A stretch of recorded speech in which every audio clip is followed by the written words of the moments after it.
Everybody to the field house, the one in Edinburgh, Texas, on the campus of UTRGV. Joining us after the women's game, head coach Valerie King.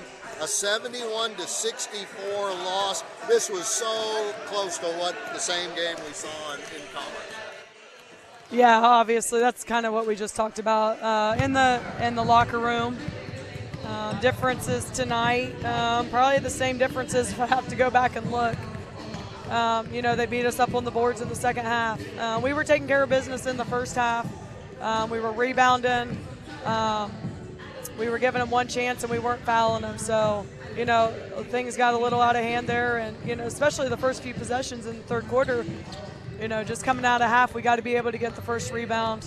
I think we gave them 2 or 3 there and then fouled them and put O'Keefe at the free throw line just to start the second half. So, when you don't rebound, it makes it difficult. Coach, their best rebounder today was on the floor for 40 minutes.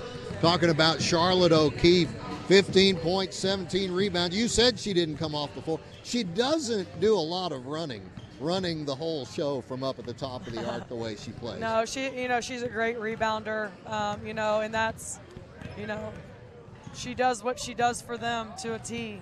I mean, she averages that, she gets 12 to 15, 16, 17 rebounds a game. And she does her job.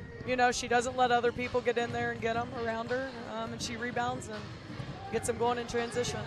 Okay, Coach, I was just talking a little bit before you came over about the game of Amaya Boyce. That was one of her more solid performances. Points, rebounds, assists, steals, did everything she could.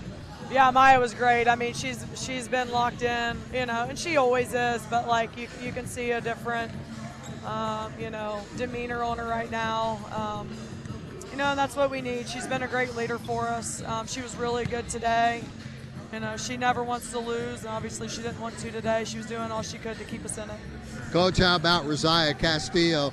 You're a true freshman, and it's been a first half, second half of the season. She's always been getting in games, but she's really starting to feel like she belongs on a college court. Yeah, I mean, I think it's just getting her comfortable. We talked before the game a little bit, just getting her comfortable and knowing like where she can get her drives, the reach she can get, the shots she can get, stuff like that. And she's comfortable in what she can do. And I think she can do even more for us. All right, y'all are going to have a flight out of here over, not to Thibodaux. I don't think they've opened the airport yet. However, you go into that one, you don't have to worry about a win or a loss to get to the tournament. You're already that. But you really love to have the seeding advantage. What's Nichols going to be like if you don't have Tiana Ellison? Well, I mean, they're going to play the same, with or without T. They play big, obviously. They've got Ken and Benny, Amani Burks, 2 big kids that they play. We played a lot of zone against them at our house. We were down 10, I think, in the first half, came back. We really zoned it up, packed it in the paint. So I'm assuming I haven't started game planning for that, which will happen in the next hour. That's what we'll see. They want to drive it. They want to go score in the paint. They want to play smash mouth basketball, get rebounds, lay it in, get fouled, get to the free throw line. Coach, I know the one-loss record is not where you want it to be, not where any lines want it to be yet. But you know what? Last year you didn't even get to go to the conference tournament, so step 1 is where you are right now.